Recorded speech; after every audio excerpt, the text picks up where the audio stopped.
I don't want to show my age, even though I'm the youngest one here. I know, but yet you look the oldest. It's amazing! You guys are gonna die before me! No, you're not. I'm gonna piss someone off. I'm gonna be dead. Oh yeah, no, you're gonna die way before us. Way before us.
Welcome everybody to a new episode of Tactical Advisors. I am your host Fragpod, and we are joined by my co-host, the lovely The Femme Assassin.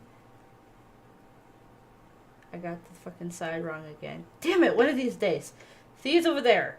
Don't believe my hands.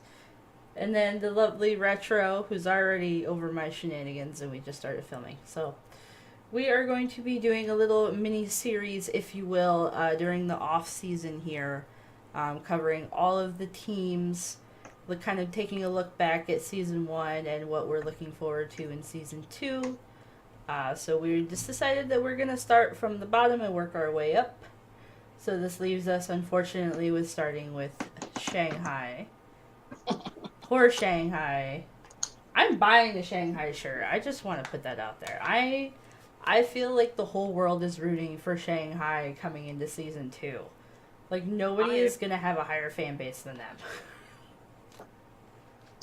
I don't know if what you guys told me a couple weeks ago about one of the teams coming to Season 2, that might change. I feel like yeah, but I feel like because the fact that they have no wins and yet they've gotten so close towards the end of the season is going to be the reason everybody is going to want to see that first Shanghai win. True. I actually have a comment on that later in the show once we get to statistics and stuff, so I'll hold on to that. Oh boy, Statmaster T already ready. It's not a statistic. It's an observation. It's an observation. Statistical observation. Close enough. So I did find it interesting. I did not know that Shanghai was owned by basically Blizzard China, which I thought was pretty cool. I think it's terribly sad that they can't get a win yet. But they did go through kind of the ringer for Season 1, especially as far as their staffing and their players go. They lost a lot of players. They ended up gaining Sky, Gregory, Fearless, and ADO at the beginning of February.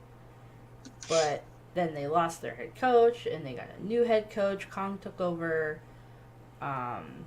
Creed joined the team as the assistant. Then we lost Undead. Then, they lost to MG. So they've been going through a lot, but I feel like they're going in the right direction because they looked a lot better towards the end of Season 1. So I do have high hopes. Don't let me down. Although I want to start a team because they finished last and they still got $25,000 for finishing last. I will finish last every season for $25,000. Sign me up for losses. I told you we need to start an Overwatch team. Oh, my tournament that got postponed is now canceled because of staffing problems. So I am trying. Rude. I know. You also missed one player who joined in February. Who? Damon. Damon joined in April. Yeah, he joined in April, but April he's a 4th. joining member. Yeah. Still, Uh-huh. sorry. I forgot to put his join date in. I just have it in front I of me. have it for the rest of them. I just forgot to put April for him.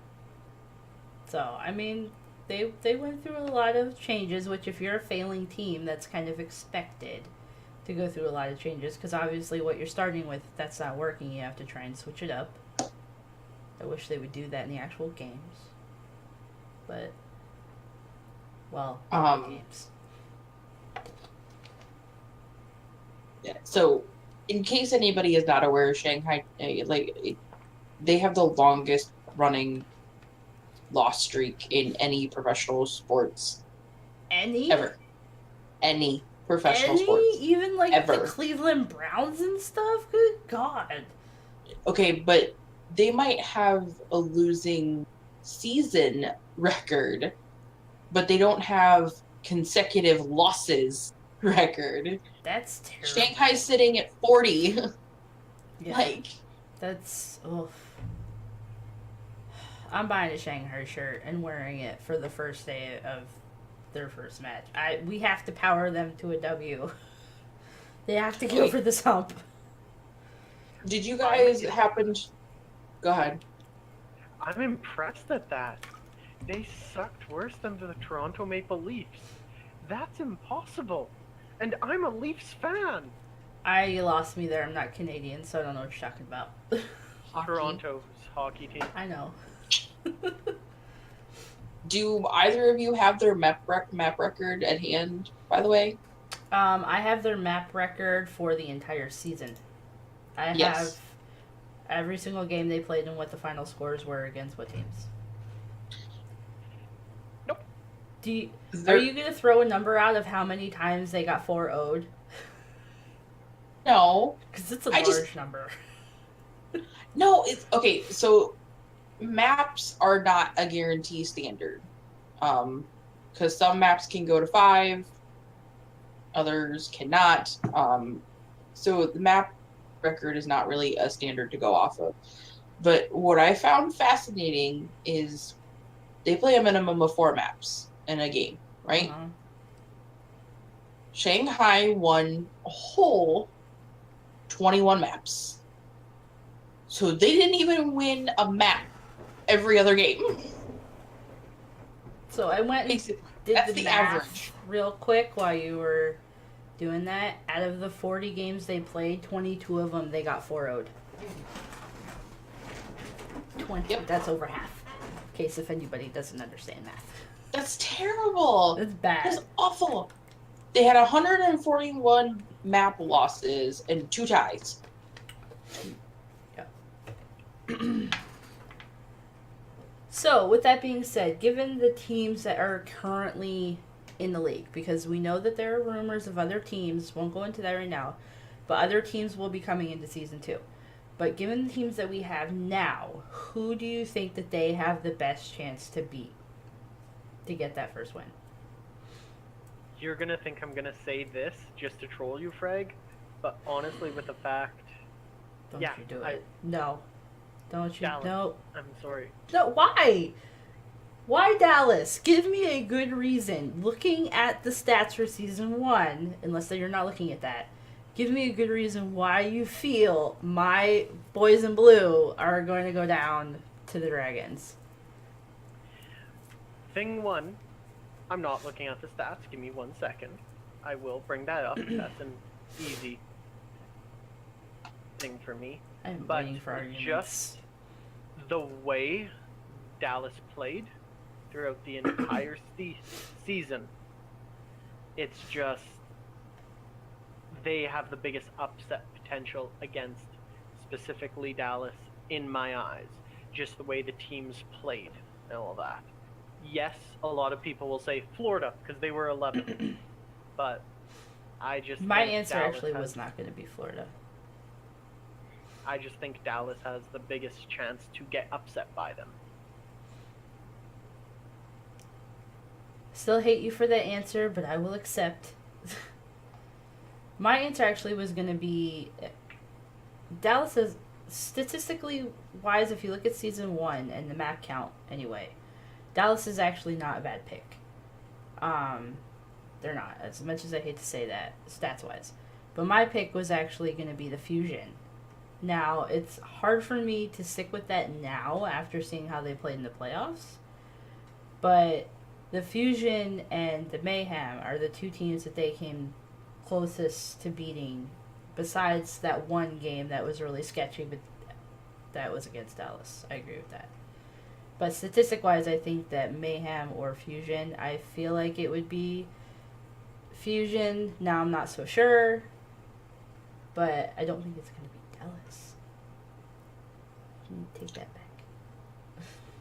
Who were they playing when the match went to 5 maps? It was the first time it had ever gone to 5 maps because it was the hardest that they fought. It was the Mayhem. It was. Well, I could have sworn it was Shock. It would, well, unless there was more than one. No, there was more than one map. So the very first one for the actual stage play was against the Fusion in stage 1. It went to 5. And then there was another in stage 1 against Dallas that went to 5. And then the next one was Philly in stage 3. And then the last one was against the Mayhem in stage 4. Okay, it must have been the stage 4, because I know we were talking about it a lot when it was live. That was a really good game, too, I'm not going to lie. I really thought they had it. Oh, I remember that game. Everyone was cheering for them. Yep. Even the announcers all said, we know they're going to lose, but we want Shanghai to win.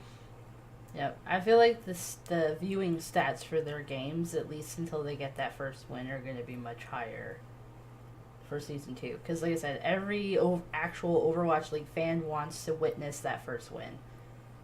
No one likes a story like this where someone was completely just put down. Like, there's really no other way to put it. They just have to find a way to close. They keep having, like, bright spots where they push and they're doing really good, and, you know, Gregor is playing well, and, you know, Diaz doing his thing on Widow and stuff like that. But they just have this problem with closing, and then once they kind of start dying and they get a little scattered, they don't group up very well, and I feel like the communication starts breaking down, and that's where they can't close their games out. So I don't completely 100% feel that way. Because I watched a lot of Dragon games, especially in stage 4, just because, like you said, I wanted to see that win. And this is just my opinion, and I'm sure at least one of you will disagree with me, but I don't think Shanghai made as many improvements as people are trying to say they did by adding Gregory and Fearless and ADO and all them, because I felt like teams were messing around when they were playing Shanghai. Like, they were trying, like, oh, well, if we throw this person in, how well can we handle that in our meta? So it a lack almost of makes respect. it sound like that they're using Shanghai as almost like a skirmish team. Exactly. Like, I think that's how a lot of the teams did it, because they had no respect for Shanghai. Because I remember when Shanghai faced Gladiators flat out said at their beginning press conference or whatever that they weren't going to take it easy on them. They were going to go 110% and win the way that they've won all season long, implying that they themselves felt that other teams weren't giving it their all. Without being rude to Shanghai, that makes sense. Because if you have a team that's doing nothing but losing, why, for example, as you were saying, with the new meta, new strats, that sort of thing, why bring out these new strats against an old team that's not doing well, when then maybe the team you're trying to beat will see these strats and then be able to plan against those? The exact same thing happens in every other esport. Like, I know it happens in COD, I just don't know what team it is because I don't follow professional COD. I haven't ever. Simple as that's a lie. I used to follow when Nate Shot played for Optic, but still. But in CSGO, there's 3 different teams. One for Europe, one for North America, and then... No, 2 for Europe and 1 for North America that have not pure losing records in all the pro leagues, but just horrible records. And the teams straight up say, yeah, we had a guy playing and he was messing around with his sensitivity. So playing at higher sensitivity to try and just work stuff out. Oh yeah, I completely unbound my keybinds, so I was playing on default settings the entire game, stuff like that. And teams will do that so that they can work on just the core against these teams, because they're still good enough to put up not a fight, but make you have to still have your good mechanics, but they won't be playing seriously. Yeah, like, I don't think anyone ever came right out and said that they were testing these theories or they were trying new metas because they felt that they could beat Shanghai. And someone else might have said what the Gladiator said about how they weren't going to take it easy on it. So, I mean, at least no one's coming right out and being like, hey, you guys suck. We're going to do whatever we want. But you could kind of see it in just some of the teams not putting in their star players, giving other people the light. It's like, yeah, let's warm you up because we might use you come playoffs and we have a chance, so let's make sure you can still hang on the stage. Speculation versus complete confirmation is different. Yeah. We can speculate all day long. Unless someone confirms it, I don't think it's the same thing. And nobody's going to confirm that. Nobody's going to go, yeah, we did this. No respect for the Dragon. They're not going to do that. So, we're never going to get the answer to that, unfortunately. Anybody who does that is obviously going to be considered a former player because they will get so much heat for that. And that's kind of what I was hinting at in the beginning, is that the couple of articles that I read about Shanghai, a lot of the people were saying that even though Shanghai went through and wiped their roster, for lack of a better way of putting it, there wasn't really that much of an improvement. It just looks like there was an improvement because of the way that the teams were facing them in the end. True. Not... I mean, I see it. I just, in my brain, I don't want to believe that what was actually being done, because it is such a disrespectful move, so I just don't want to accept that as a possibility in my head. Because the competitor in me, it would be pissed if that was really the case. See, I said one of you would disagree. So. I don't disagree, it would just make me extremely angry if that was really what was happening, because you always, no matter how bad a team is, you always give them that respect. And if you disrespect a team so much that you play like that, then I don't have respect for you as a team, especially in a competitive setting. I feel like that's just shitty. As someone from a CSGO background, this doesn't surprise me. This is actually par for the course for what you'll see in CSGO, because you'll literally see teams, oh, we're going up against this team, cool.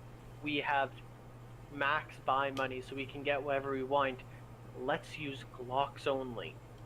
The worst gun in the game, and still beat them. I mean, I wouldn't be surprised if it's happening. I just strongly disagree with doing things like that.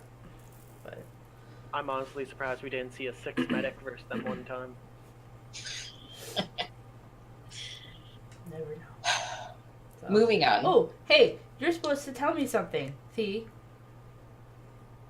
About players? Mm-hmm.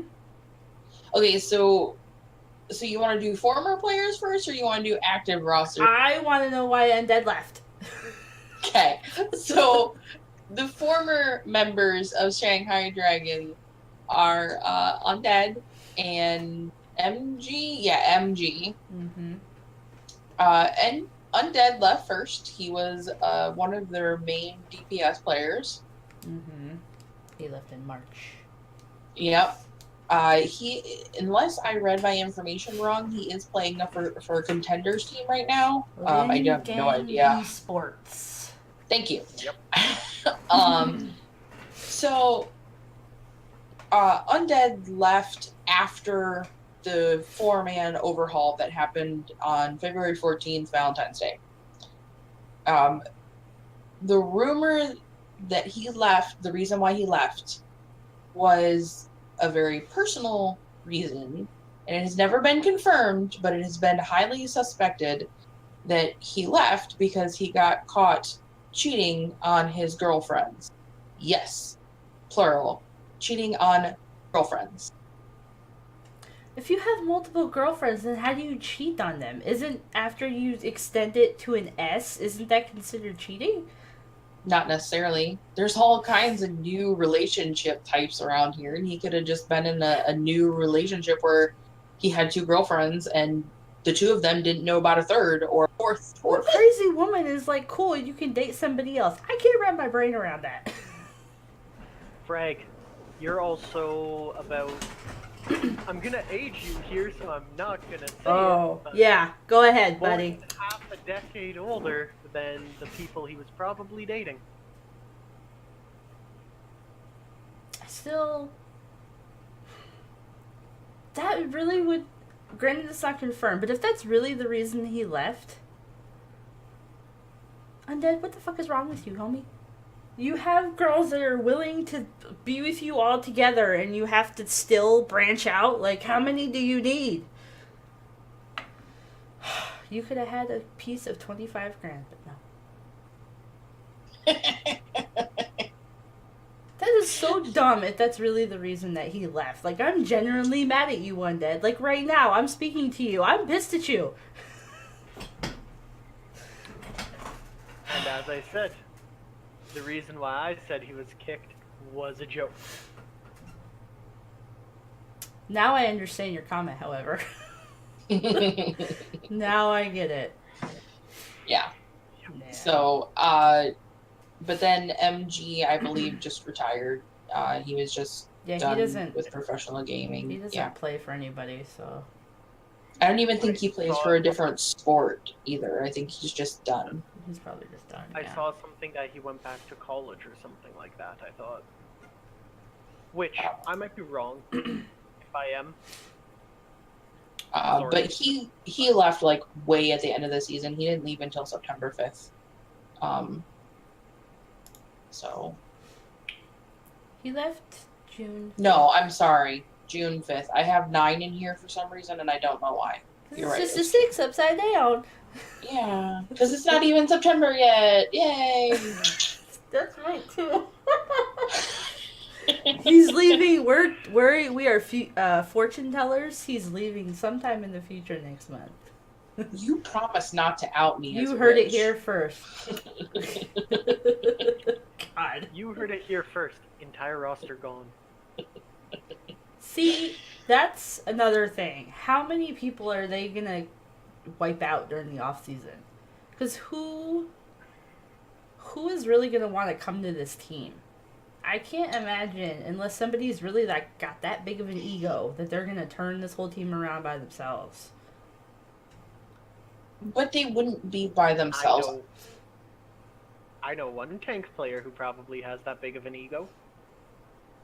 What, one that just moved from one team to the other that we were talking about? Nope. Oh, well One then. that used to play for Dallas. Oh, Siegel? Nope. No. Oh. Other one. Player.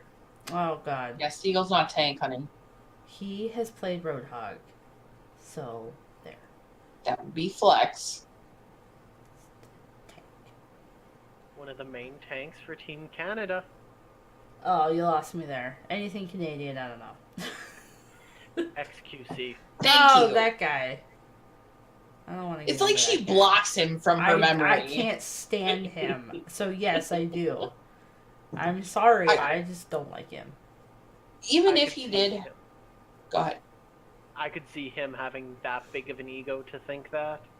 And this isn't an insult against you if you happen to see this. It's not an insult against you. It's just the way you carry yourself. You have that ego. If you are watching XQC, I could see you having the ego to think this. And honestly, for you, maybe going back to a team like Shanghai might be a good thing if you want to come back. Because turning them around would earn you probably a lot of positive karma in the community. Would they actually take him though? That was my point. Even if XQC felt that he could turn Shanghai around, I don't think their ownership, that their management would take on that toxicity. I don't think they would, regardless. I really think XQC will never play an Overwatch League again. I think Yeah. that issue that had happened will stick with him throughout his entire career. No team's ever going to want to be that team that takes somebody that had that controversy with him. And Shanghai sure as hell is going to do it. That's the last thing they want to do, to bring to their public face, to bring to their morality, to like every facet that you can think of. Yeah. So, as Shanghai's not going to be that desperate to bring. And I just don't see him fitting in with the roster. Like, let's say he replaced a different tank and then they kept this roster. I can't see how he would fit in with these guys. It just would not be a right fit for him if he did, honestly. So, I think. Sorry. I was gonna say, well, yes, I agree with that, the way this roster currently is. I only see them keeping out of the list 3 people. Then who are your 3? Dia, Mm-hmm. Altering, Mm-hmm. and Gregory. Mm-hmm. I could see them keeping ADO, honestly. I could see them keeping ADO, and I could see them keeping Fearless. Yeah. I think like their starting lineup per se, I feel like would stay, and then that they would try and switch out their bench players, if anything. But, I mean, who knows? Altering, they have to keep. We've got 4.5 months for them to be making all these switches. Well, technically they have like 3.5 because all the players for season 2 have to be signed and set by December 1st. So. So, do you mind if I run through my list? I don't know what you guys have, but do you mind if I run through my list of players and who they specialize in characters? Go ahead.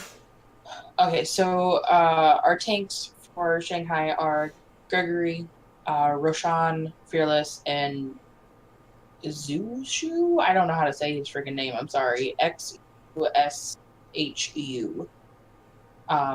Gregory specializes in Zarya and Diva. She has been known to play Orisa because of the meta.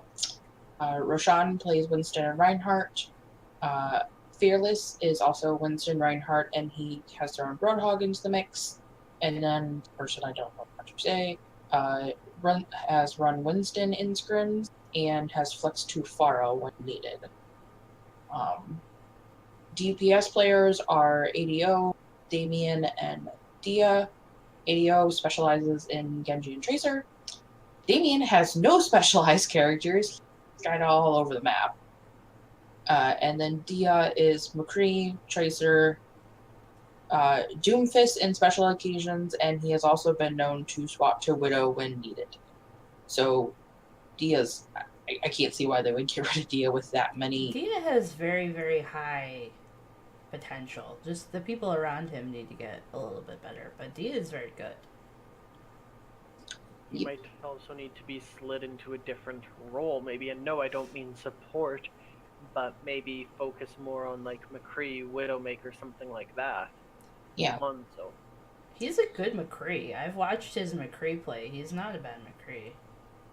Yeah. He has amazing accuracy from what I watched, so maybe swapping him into a dedicated, hey, you're our hit scan. It might help. Heads off and take the Pharah out of the sky. And if she's in the sky for 7 seconds, shoot her more. If she's still up Yeah. there, just keep shooting. I mean, I fully I agree. feel like this team has the potential. I do feel like some roster moves need to be made, and who knows? I mean, part of the problem could also be the coaching staff. I mean, the coaching staff went through the ringer this season too. It wasn't just the players. You know, they lost. RUI joined at the beginning, and then he left. Kong took over as head coach. Creed came in as an assistant. Then RUI leaves in May because he had health problems. Kong once again takes over.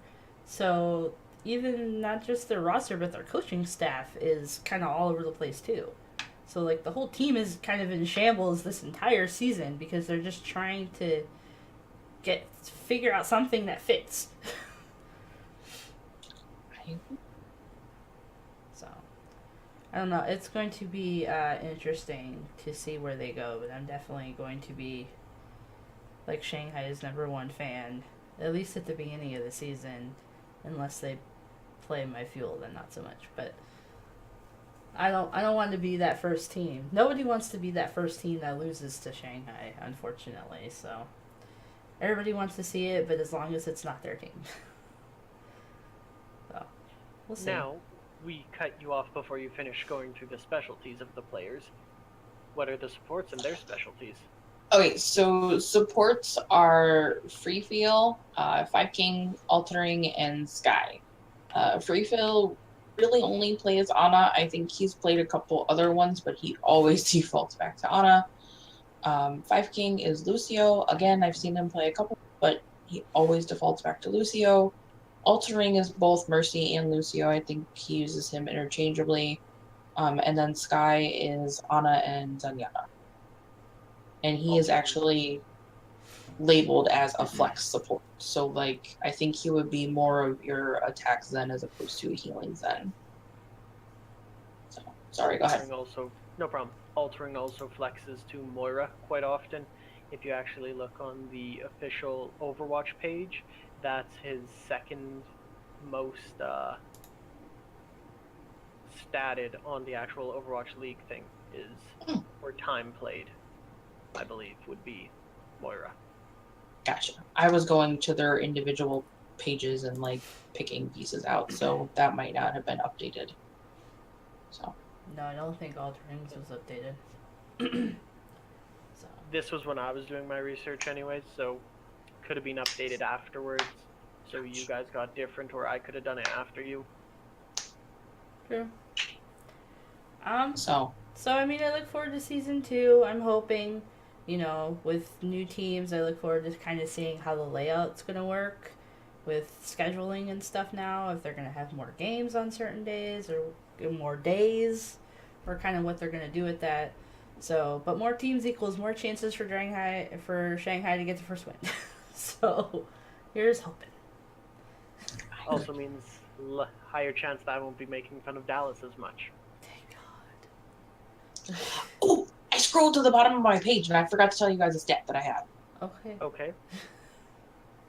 So this kind of ties back into how at the end, a lot of people felt that Shanghai wasn't really making the improvements that everybody was talking about, is because of how worn out they were. Mm-hmm. It was recorded that their practice sessions on a regular basis started at 10:30 a.m. in the morning and they didn't end until midnight. They would practice for over 12 hours. And trying to still have a 40. That's bad. Well, I think what they were trying to do was they went from I believe it was like an all Chinese speaking team to when they added the 4th of February, they were all Korean. Mm-hmm. So they were trying to like get everybody on the same language. Well, and then Damien's page. Korean too, so that added. Yeah, I mean that makes sense, but that's a lot. That's It is a lot of hours to not get a win. I would be frustrated. I'm surprised these guys even stuck with this team the whole damn season at that rate. I'd probably be so frustrated I'd want to rage quit the team. Because that's a lot of hours. Yeah. My question is, out of that practice schedule, how much was scrimming against people and how much was sitting in menus. Because let's say they decided, let's just teach everyone a new language, go English. I'm just saying that because that's what you see a lot of teams do. As soon as they go multinational, it'll be English. So my question is, out of that 12 plus hours, how much was Anna, this, that, going over stuff like that, also call-outs in the map? It was probably a lot. I will tell you that they did not speak English.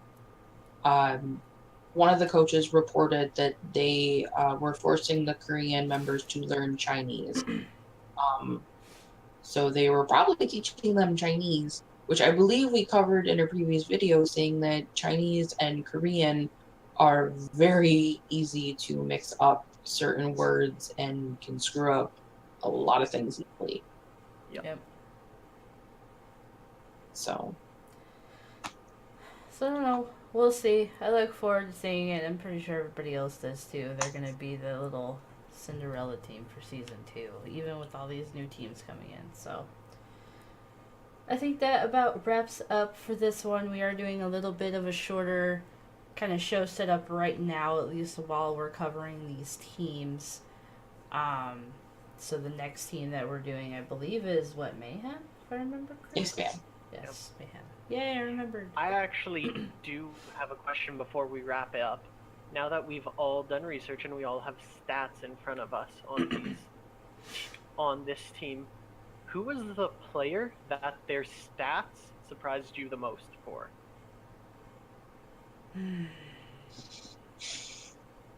That's hard.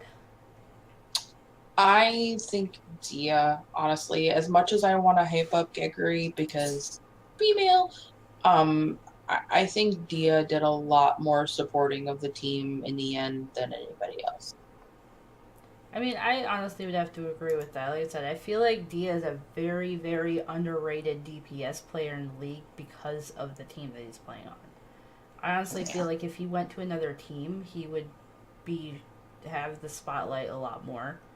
But because they aren't winning, the things that he's trying to do to help them to win are being downplayed because they're not getting the wins. Correct. I agree. Here's the thing. I'd agree with you guys. For example, his damage per 10 minutes and his final blows per 10 minutes, he's actually 44th out of the entire league for that. So, considering the support he has around him, that's very good in my eyes.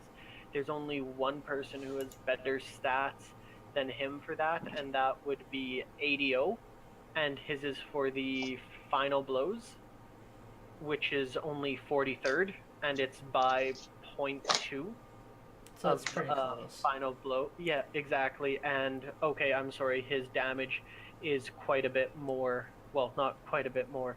It's only 120 more per 10 minutes to bring him up to 39th in the league. But the one who surprised me the most would be Altering, their support.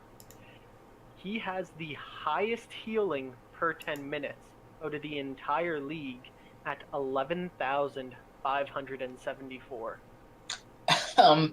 Yeah, when your players are getting hit a lot, you're going to be healing a lot. I was just about to say, that doesn't surprise me at all. Here's the thing, that doesn't surprise me. The fact that he has high healing for the total amount.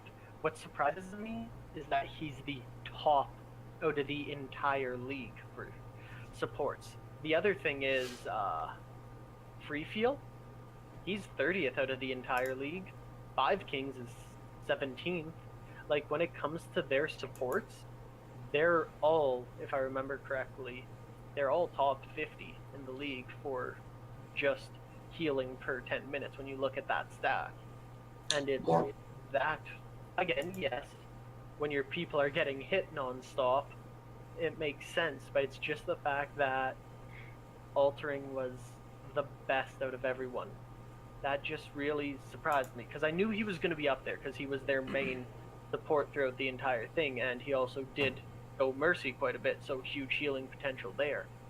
But just the fact that he did better healing than some of these other teams where they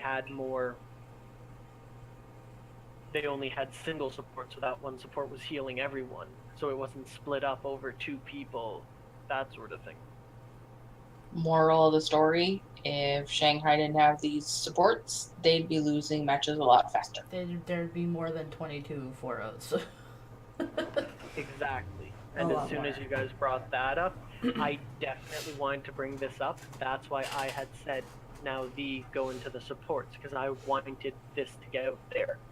In my opinion, the heroes of this team is the supports. They supported them to help make sure that they at least won some maps. Because without these supports, because when you also look at it, their best supports were the ones from the starting 6. They'd have no wins, probably no map wins. Without good supports, you can't, because you have to be able to stay alive. I agree. Gregory might have brought a lot of hype to the team, but I think supports should get Sports definitely don't get enough credit in professional and just regular play games. Yeah. So unless you guys have anything else, I think that wraps us up for today. When you guys see this on YouTube, it will be... What day am I uploading it? Probably tomorrow. So it'll be a Thursday when I uploaded it. And then we will have another show for you guys on Tuesday to look forward to, where we talk about Mayhem and break them down. We will go through all of the teams, and then hopefully by then we will have more Season 2 answers, because right now it's still really empty. Like, there's still... It's a lot of guessing. Yeah. So... There's 2 confirmed teams, but we don't know any of the players for them. And then there's 2 rumored teams. Yeah. Where it's, we have the checks signed, we just don't have everything else finalized. Yeah, so there's a lot of speculation, there's a lot of, some things out there, but most of it is still pretty up in the air, and hopefully soon, but December is like 3.5 months away, so who knows. Roster... Blizzard, we need information. Yeah, I need more from you, Blizzard. Confirm rumors. Please do, yes, we need to know. So, speaking of pleb games, for those of you guys who actually play Overwatch, the summer event ends on the 30th, so if you haven't... I'm getting a death stare. If you haven't gotten the skins that you want, you have 8 more days to get it. I'm not looking at the camera. Sorry, Thee. Thee really wants her Diva skin. Yes, I do. And I bought You're mine. getting the death stare from me, too. I bought my Diva skin and my Reinhardt skin. Cheater. I had the money! And then I got Roadhog.